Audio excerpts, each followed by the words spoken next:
کسی بہترین اردو داں کا جملہ نہیں بلکہ یہ اللہ کا قرآن ہے۔ فرمایا مشکل میں تم ہو تو گراں میرے محبوب پہ گزرتا ہے۔ حضور تو جلدی کرتے ہیں تمہاری بھلائی چاہنے میں، کیوں؟ رشتہ بڑا گہرا ہے۔ النبی اولیٰ بالمؤمنین من انفسہم، فرمایا یہ وہ محبوب ہیں جو تمہاری جانوں سے بھی تمہارے زیادہ قریب ہیں۔ رسول کائنات صلی اللہ تعالیٰ علیہ وآلہ وسلم امت کے حق میں نرم دل رکھتے، نرم۔ لوگ سمجھتے ہیں شاید کسی کا بھلا یہ ہوتا ہے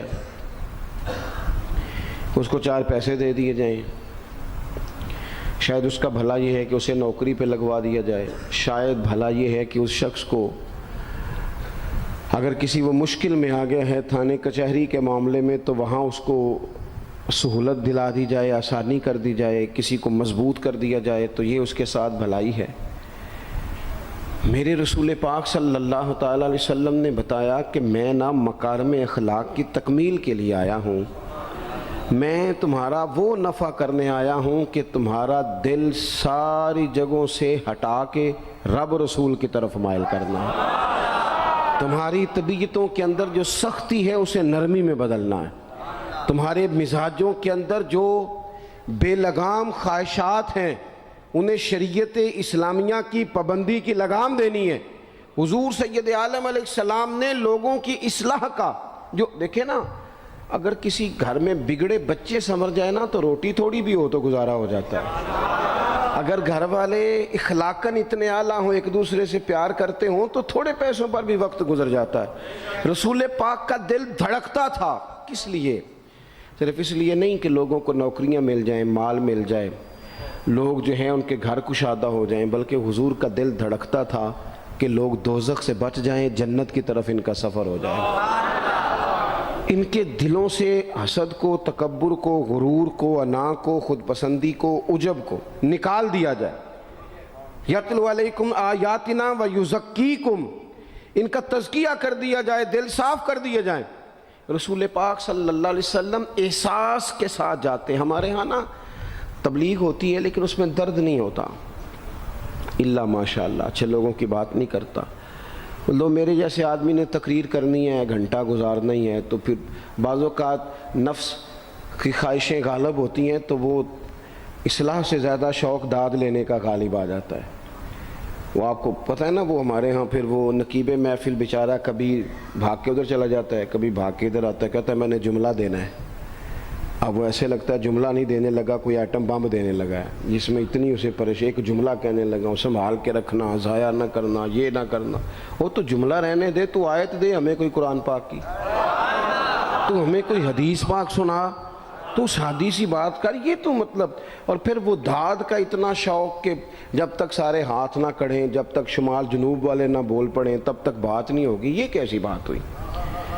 اصلاح کے اندر تو آپ کا درد آپ کی زبان سے زیادہ اثر رکھتا ہے۔ اقبال کہنے لگے کہ بات جو دل سے نکلتی ہے اثر رکھتی ہے، پر تو نہیں، پر طاقت پرواز مگر رکھتی ہے۔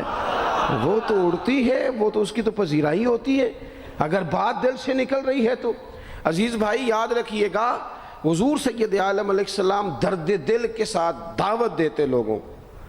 10 دن حضور نے طائف میں قیام کیا ہے، ایک بندے نے بھی کلمہ نہیں پڑھا، الٹا انہوں نے روڑے مارے، تکلیف دی۔ حضور واپس آ رہے ہیں، صحابی ساتھ ہیں، باغ میں بیٹھ گئے، اتنی صحت مبارک پر انہوں نے معاذ اللہ تعالیٰ سنگ باری کی کہ خون مبارک بہہ رہا ہے۔ فوراً عرض گزار ہوئے، یا رسول اللہ صلی اللہ علیہ وسلم آپ دعا کر دیں یہ تباہ ہو جائیں۔ فرشتہ بھی حاضر ہو گیا، حضور آپ دعا کریں یہ تباہ ہو جائیں۔ لیکن محبوب کے دل میں نرمی ہے نا امت کے لیے، اگرچہ یہ ساری امت دعوت ہے اس وقت، پر اس وقت بھی نرمی ہے۔ محبوب کریم علیہ السلام نے ہاتھ اٹھائے، صحابی کہتے ہیں میرے دل میں خیال آیا اب یہ تباہ ہو ہی، میری طرف دیکھیں جی، اب یہ تباہ ہو ہی جائیں گے، اب کوئی نہیں بچا سکتا انہیں تباہ ہونے سے۔ لیکن حضور نے کیا کہا اے اللہ انہیں ہدایت دے دے، انہیں پتہ ہی نہیں یہ کیا کر رہے ہیں۔ فوراً عرض کی یا رسول اللہ ایک نے بھی کلمہ نہیں پڑھا، ایک نے بھی کلمہ نہیں پڑھا۔ کبھی پتھر مارنے والے کے لیے بھی دل میں احساس ہوتا ہے، ہمیں تو کسی نے کچھ بھی نہیں کہا, کوئی گالی نہیں دی, کچھ نہیں کہا, پر ہم سخت کیوں ہیں بھلا؟ وہ ہمارے پیچھے نہیں چلتا ہاتھ باندھ کے, جی میں ہاں نہیں ملاتا, تو ہمارا دل اس کے لیے سخت ہے. دو ہی تو بندے ٹھیک ہے دنیا میں, ایک میں ٹھیک ہوں اور ایک جو میری ہاں میں ہاں ملائے پوری وہ ٹھیک ہے. دونوں ہاتھ باندھ کے پیچھے چلے, تیسرے کو میں کیسے ٹھیک ہونے دیتا ہوں؟ میرا مزاج ہی نہیں. اللہ ماشاء اللہ ہماری طبیعت ہی نہیں ہوتی ایسی.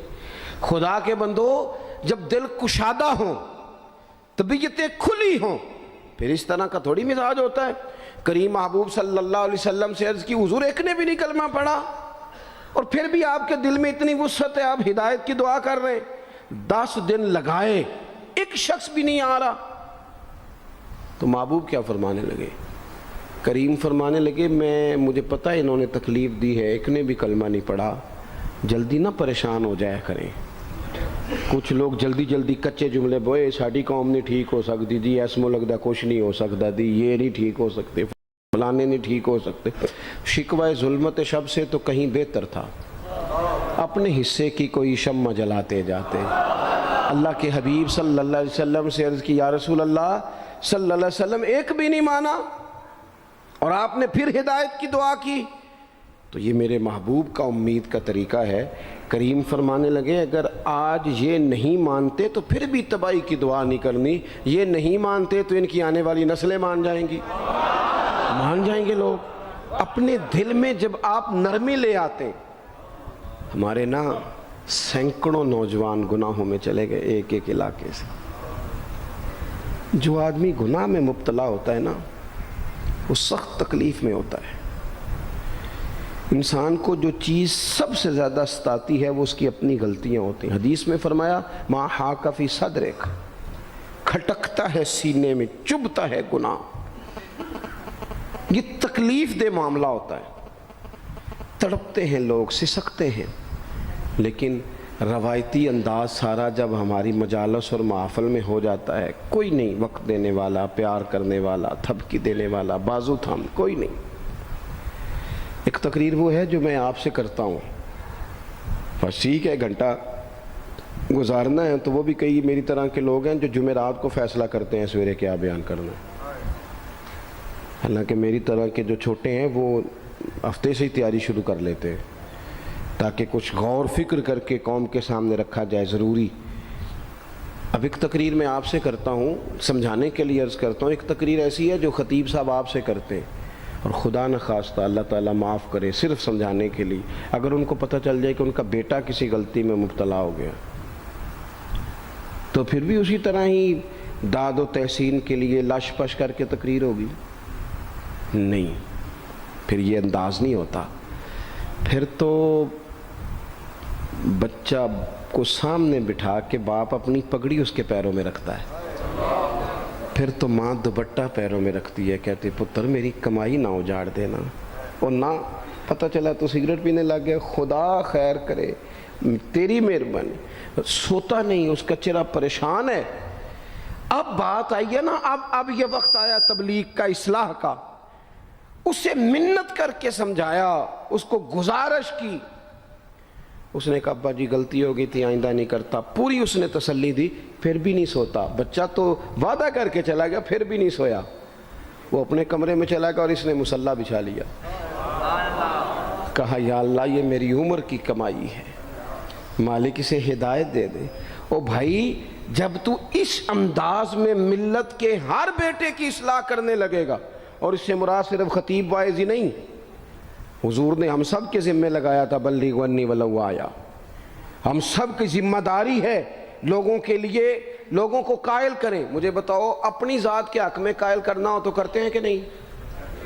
ہوتا ہے نماز کی دعوت ہم کیسے دیتے ہیں؟ ہم کہتے ہیں پڑھ لیے کر نماز, اتنے پیسے کہاں لے کے جائے گا, یہی دعوت ہوتی ہے نا. وہ کہتا ہے تو نے اپنی قبر میں جانا اور میں نے, یہ تو ہے ہمارا دین کے حق میں. وہ محفل میں آنا اگر ٹائم ملا تو ٹھیک, یہ ہے دین کے حق میں. اور جب اپنی باری آئے, کسی سے 50,000 روپے چاہیے تھے, فون کیا اس کو, ملنا تھا, وہ کہتا حکم کریں. کہتے نہیں ٹیلی فون والی بات نہیں. کہتے میں تو 2 بجے ملوں گا, تو 2:30 بجے مل, پر میں مل کے کرنی ہے. پھر جاتے ہی اس سے 50,000 مانگا نہیں, پہلے منت کی, دکھ سنایا, پھر اسے ثابت کرایا کہ تیرے علاوہ دینا بھی کسی نے نہیں. سارے غلط بندے ہیں، تو ٹھیک ہے معاذ اللہ۔ پھر اس کو یہ بھی ثابت کرایا وقت پہ واپس کر دوں گا۔ اتنی ساری گزارش کر کے رو دھو کے جب وہ پورا قائل ہو گیا تو آخر میں کہا مجھے 50,000۔ صحیح کہہ رہا ہوں؟ ہاں نہ تو کرو نا، چلو ہلکا سا ایسے ایسے تو کرو نا، ہوتا ہے کہ نہیں ایسے؟ او بھائی اپنے حق میں قائل کرنا تھا تو تجھے سارا طریقہ آتا تھا، اور رب رسول کے حق میں قائل کرنے کا تجھے طریقہ ہی نہیں آتا، تجھے پتہ ہی کوئی نہیں کہ کیسے قائل کرنا ہے۔ اپنے لیے تو نے قائل مائل کرنا تھا، سارا پتہ تھا، سب خبر تھی کیسے منانا ہے، اور کسی کو مسجد کے لیے منانا تھا تو کہتا جی میری کو مانتے ہی نہیں، میری کون سنتا ہے۔ آپ جب تک اس درد سے، زازان نام کا ایک گویہ تھا بغداد میں، گاتا تھا، آواز بڑی سریلی تھی، بڑے لوگ اس کے گرد جمع ہو جاتے۔ حضرت عبداللہ ابن مسعود رضی اللہ تعالیٰ عنہ، حضرت عبداللہ ابن مسعود، یہ وہ خوبصورت ہستی ہیں کہ محبوب نے فرمایا ان سے قرآن سیکھا کرو، یہ اسی طرح پڑھتے ہیں جس طرح میرے اوپر نازل ہوا تھا۔ حضرت عبداللہ ابن مسعود رضی اللہ تعالیٰ عنہ صحابہ میں مفتی، صحابہ میں قاری، بڑے آدمی۔ حضرت عبداللہ ابن مسعود ایک دن گزر رہے تھے کسی مقام سے جہاں بھی وہ رہتا تھا، تو وہاں اللہ معاف فرمائے گانے بجانے کی مجلس سجی ہوئی تھی، وہ گا رہا تھا، آپ گزرے تو کانوں میں ہلکی سی آواز گئی۔ قریب ایک شخص سے پوچھا یہ کون ہے، کس کی آواز ہے؟ کہا حضرت یہ زازان نام کا ایک گویہ ہے۔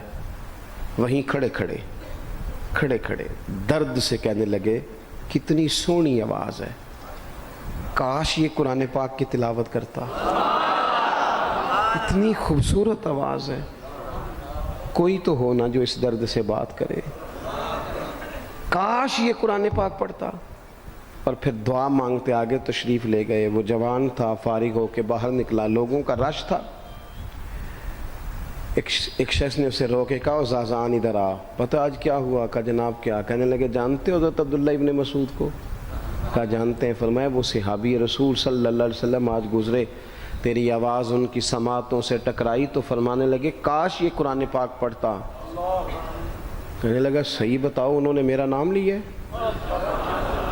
صحیح بتاؤ میرے لیے کہا انہوں نے؟ میرے جیسے شخص کے لیے میں سوچ بھی نہیں سکتا، میں کہاں وہ کہاں، میرا نام لیا ہے؟ کہاں؟ تھوڑی دیر رکا، چند لمحوں پتہ نہیں سوچے کہاں کہاں کا سفر کر کے آئیں، وہ ساری سوچیں درد بن کے آنسو بنی، اور پھر آنسو داڑھی پہ ٹپکے چہرے پہ آئے۔ پھر لوگوں سے پوچھنے لگا گھر کا پتہ بتاؤ گے؟ کہا وہ فلاں جگہ پہ موجود ہیں۔ دوڑا گیا، دروازے پہ دستک دی، حضرت عبداللہ ابن مسعود آئے، کہا کون ہو بیٹا؟ کہنے لگے حضور میں وہی ہوں جس کے بارے میں آپ نے کہا تھا کاش یہ قرآن پڑھتا، میں آ گیا ہوں، پڑھا دے مجھے قرآن پاک، پڑھا دے۔ کوئی بیٹھا ہوا مجھے دور دعا دیتا ہے، میں ڈوبتا ہوں پر سمندر اچھال دیتا ہے۔ کسی سے تو آپ پیغام حق کہیں، کسی کو تو دعوت خیر دیں، یہ سب سے بڑا بھلا ہے۔ اگر کسی بد اخلاق کو با اخلاق کر دو گے نا، اس کی بیوی سکون میں آ جائے گی، اس کی ماں آرام سے سونے لگے گی، اس کا باپ کہے گا وہ حد ہو گئی، میرا پتر ٹھیک ہو گیا ہے، تمیز سے بات کرنے لگا ہے۔ بچے پریشان ہوتے ہیں، بچے، میں بیٹھا تھا کھانا کھا رہا تھا گھر میں، تو میرے گھر والے کہنے لگے مدرسے کا کوئی بچہ باہر ہے، بڑا سخت رو رہا ہے۔ میں نے کہا بلاؤ، کسی استاد نے ڈانٹ دیا ہوگا، تو بچہ میرے پاس ہے تو اس کا وجود کانپ رہا تھا۔ میں نے کہا پتر کیا ہوا؟ کہنے لگا پیر صاحب وہ میری امی تھے ابو کارفیر پہ لڑ دینے، کرو فون آیا ہے۔ تو میں نے کہا بیٹا پریشانی کی کیا بات ہے؟ کہنے لگے بڑی سخت لڑائی ہوتی ہے، میرے والد میری اماں کو مارتے، پھر ہم سارے بہن بھائی نا چارپائیوں کے نیچے چھپتے ہیں، تو وہ دور ہے، اس وقت تو 1.5 گھنٹے کا فاصلہ ہے، دور ہے میرا گھر، پر پتہ نہیں ہمارے گھر کیا ہو جائے گا۔ پیر صاحب آپ دعا مانگے نا، آپ دعا کریں نا، اس بچے کی کیفیت اور اس کے اوپر چھائی ہوئی آزمائش اور اس کے طبیعت میں میں اسے دیکھ کے میرے آنسو نکل گئے۔ کچھ دنوں کے بعد میں نے اس کے باپ کو بلایا، میں نے کہا خدا کے بندے، تیری انا اور تیری بیوی کی انا اتنی سخت ٹکراتی ہے کہ تیری اولاد پیس کے رہ گئی، کاش تو رسول اللہ کی اس صفت سے آگاہ ہوتا کہ خدا کے بندوں کو معاف کر دو، اللہ تمہیں معاف فرما دے گا۔ کاش تمہارے اندر وہ کیفیات ہوتی، تمہارے بچے میلوں دور رہ کے بھی تڑپتے ہیں کہ جانے گھر میں، کیوں؟ اس لیے کہ گنجائش نہیں دلوں میں، کوئی اخلاقی تعلیم نہیں۔ ہم نے اپنے گھروں کو خود اپنے ہاتھوں سے اتنا آزمائش کا گھڑا بنا لیا ہے، لڑائیاں، جھگڑے، مصیبتیں، کیوں؟ کہ پیسوں کی تو تبلیغ روز ہوتی ہے کہ کمانے چاہیے، مال کی تبلیغ تو روز ہوتی ہے، درد نہیں بٹتا، اخلاق کی بات نہیں ہوتی۔ او سجنوں، ہمارا غریب گھر تھا، پر میرے ابا جی جب گندم کا سیزن ختم ہوتا گھر میں لے کے آتے تو ہمارے گھر کے سین میں کھڑے ہو کے فرماتے، لو پتر کسے دا گھر وال نہیں تکنا، میں دانے پاتے نے پھڑو لیتے تو تہاڈی ماں نے اچار پا دیتا ہے، آپ پرواہ نہیں۔ اس سادگی کے ساتھ، اس آسانی کے ساتھ گزارا ہوتا تھا۔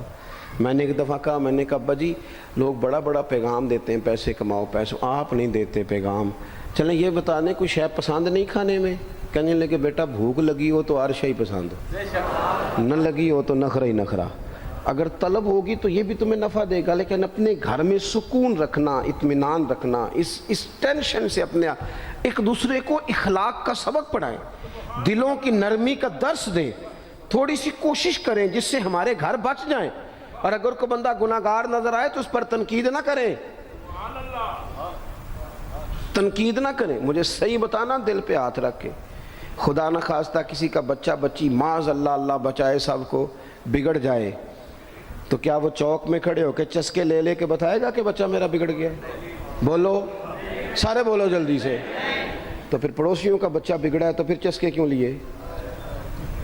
گلی میں کسی کی بیٹی سے معاذ اللہ خدا نہ خواستہ کوئی ایسی غلطی ہو گئی تو جگہ جگہ باتیں کی، تیاں سانجیاں نہیں ہوندیاں؟ اپنے بچے کے بارے میں جب تو کہتا ہے چھپ جائے بات، دیکھنا۔ حضرت سیدنا جنید بغدادی کہتے ہیں میرے ماموں تھے حضرت سری سختی، میں اپنے ماموں سے ہی بیعت تھا، انہی کی خدمت میں رہتا تھا۔ فرماتے ہیں ہم جا رہے تھے، ایک دن انہوں نے چھڑی پکڑی ہے، ایک ہاتھ میں مجھے تھاما، تھوڑا آگے گئے تو رش تھا، چند لوگ کھڑے تھے، تو حضرت سری سختی مجھ سے کہنے لگے جنید دیکھ تو صحیح رش کیوں ہے؟ تو میں گیا تو ایک نوجوان شراب پی ہے، معاذ اللہ نشے میں دھت لیٹا ہے، ارد گرد لوگ کھڑے، اور وہ چونکہ پوری طرح اس پر نشہ غالب ہے تو اول فول باتیں کر رہا ہے، لوگ بھی اس کے ساتھ جو ہے وہ ہنسی مذاق کر رہے ہیں، اس کا مذاق اڑا رہے ہیں، رش ہے۔ میں نے آ کے کہا حضور دفع کریں، ایک شرابی لیٹا ہے، لوگ بھی مذاق اڑا رہے ہیں اور بس ایسے شوگر لگا ہوا ہے۔ سارے لوگ تماش بین نہیں ہوتے، ہاں۔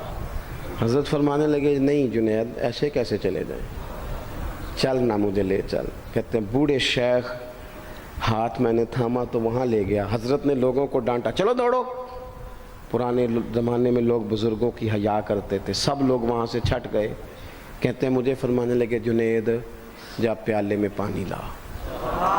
کہتے ہیں میں ایک پیالے میں پانی بھر کے لایا، انہوں نے اپنے بوڑھے ہاتھوں سے اس کا منہ دھویا، اس کے چہرے پہ پانی ڈالا، اس کا منہ صاف کیا، پھر اسے کھڑا کیا، اسے گھر بھیجنے کو کہا۔ کہتے ہیں وہ وہیں ایک کونے میں سائیڈ پہ ہو گیا تو حضرت نا منہ دھو کے نا تھوڑی دیر چپ کر گئے، پھر 2-3 لمحے گزرے تو ان کی آنکھوں میں زور زور سے آنسو ٹپکے اور ہاتھ اٹھا کے کہنے لگے مالک میں تیرا کمزور بندہ ہوں، میں منہ دھو سکتا تھا، میں دل تو نہیں نہ دھو سکتا، جو میرے اختیار میں تھا میں نے کر دیا، باقی تو مقلب القلوب ہے، کر نہ کرم۔ یہ کسی ماں کا بیٹا ہے، کسی خاتون کا شوہر ہے، او بھائی جو نشے پہ لگ جائیں ان کے بچے باپ کے ہوتے ہوتے یتیموں جیسی زندگی گزارتے ہیں، لوگوں کے مانگ کے کپڑے پہنتے ہیں۔ کسی نے کہا تھا اگر دشمن سے زیادہ بدلہ لینا ہو تو اسے قتل نہ کرو، نشے پہ لگا دو۔ معاذ اللہ، اتنا لوگوں نے، کتنا عام نشہ ہو گیا۔ کہا اللہ میں نا منہ دھو سکتا ہوں، دل نہیں، دل تو دھو سکتا ہے، دھو دے۔ کہتے ہیں یہ کہہ کہ حضرت اٹھے تو میں نے عرض کی حضور ویسے منہ دھویا کیوں آپ نے؟ تو فرمانے لگے اس لیے دھویا ہے کہ جب تک منہ سے بدبو آتی رہے گی جتنے لوگ سونگتے رہیں گے اس کے شرابی ہونے کے گواہ بنتے رہیں گے۔ میں نے اس لیے دھو ڈالا ہے کہ ہو گئے پیچھے جو ہو گئے مزید گواہ نہ بنے، حضرت سری سختی کہتے ہیں میں نے، حضرت جنید بغدادی کہتے ہیں میں نے اسی رات تہجد کے وقت اٹھ کے حضرت کو وضو کرایا، میں نے ان کا بازو تھاما، میں ہی ان کو مسجد میں لے کے گیا۔ کہتے ہیں جب ہم مسجد میں پہنچے تو وہ کل دوپہر والا شرابی ہم سے پہلے مصلی پہ بیٹھا تھا۔ کہتے ہیں میرے دل سے آوازیں نکل رہی تھی، شیخ دیکھ لو پھر مالک کتنا کریم ہے، آپ نے منہ دھو ڈالا تھا، رب نے دل بھی دھو ڈالا، کرم فرما دیا۔ کوئی ہو نا جو ایسا کرے؟